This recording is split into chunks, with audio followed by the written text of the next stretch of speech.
Remember when I went to the airport and my flight kept getting delayed? First thing I did wrong was do Southwest. No Southwest hate, but I'm just a Delta girl and I just feel like that was my karma for like switching up on my airlines. But I was flying to my friend's bachelorette party and everybody was already there. My flight kept getting delayed.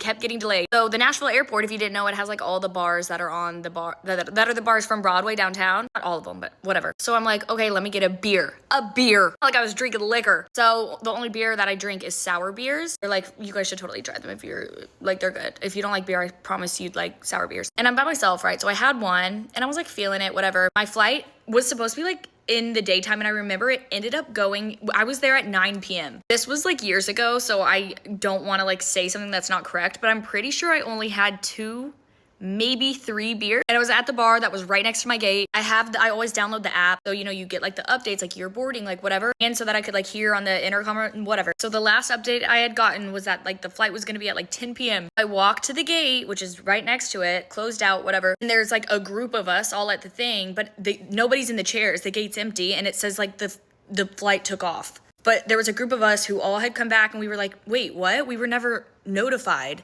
We all were told that like this next flight is going to be our flight. They're like, oh, it ended up taking off earlier because we had a flight attendant show up, or like they were just waiting on, I don't know. Meanwhile, like literally 15 of us are just like, hello. So the only people that knew about this were the ones that were like sitting right there, but we were never told to sit there. We'd already been sitting there all day long. And I was 3 beers deep and I had never drinking at an airport before ever, I don't think. I mean, maybe with someone else, never like a full beer. I don't know. I just don't drink unless I'm like going like partying. And in my head I was like, okay, they're on a bachelorette party, so maybe they're all gonna be on like a different level, like by the time I land like I can catch up. I got so blacked out.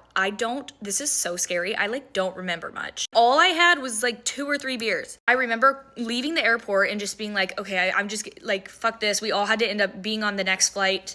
The first flight the next morning, the first flight at 5 a.m. Since I lived close to the airport, I was like, I'm just gonna go home. I'd already been there all day long. I remember calling an Uber. I don't remember being in the Uber. I don't remember getting back into my apartment. This is when I lived in the apartment. Passed out, didn't even set an alarm to like go, get back up, whatever. I just remember waking up at like 3 a.m., fully in my hair and makeup still from the airport, ran to the toilet to get sick. I was so hungover and so confused. Looked at my phone though and like remembered like, okay, when I have to get on the 5 a.m. flight. So then I went right back to the airport and then made this video and it like went viral because everybody was like so concerned about me and they were like, babe, you need to get help. And I've never really drank at the airport since. And I have PTSD every time I pass that terminal or that little, it was the Tootsies that's in the airport.